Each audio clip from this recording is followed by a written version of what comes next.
Good morning all of you students. अपना chapter चल रहा था इंग्लिश में स्लीपिंग ब्यूटी, जो कि आधे से ज़्यादा ओवर हो चुका है। चलिए इसको आगे से पढ़ते हैं। The years few by, the princess grow up, be very beautiful and kind and was loved everybody.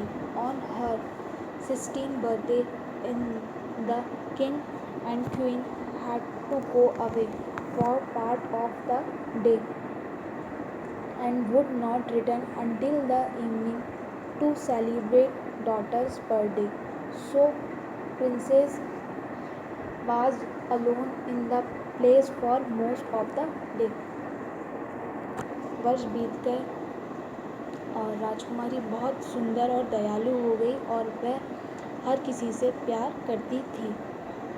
और राजकुमारी के जो 16 बर्थडे आ चुका था और उस राजा और राजकुमारी उस दिन उसके बर्थडे पर नहीं रहे, क्योंकि उन्हें बहुत ही ज़रूरी काम से बाहर जाना पड़ा और वह उस बर्थडे वाले शाम तक वापस नहीं आ पाएंगे। तो प्रिंसेस क्या थी, अकेले थी घर में और दिन के समय वह महल में अकेली थी। तो क्या करती, आगे बढ़ते हैं। She worried all over place, describing all stand of room and chamber his had never been in before. Finally कम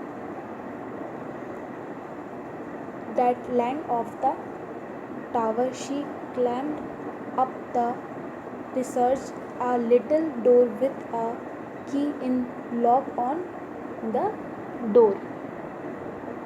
देखते हैं क्या होता है।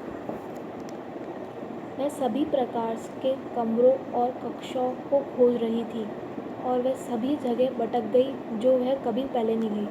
वह राजकुमारी घर में अकेली थी, तो वह अपने महल में जो उसने कभी देखा नहीं था, जो कमरे उन्होंने देखे नहीं थे, वह हर जगह जाकर वो चेक कर रही थी और वह महल में भटक चुकी थी।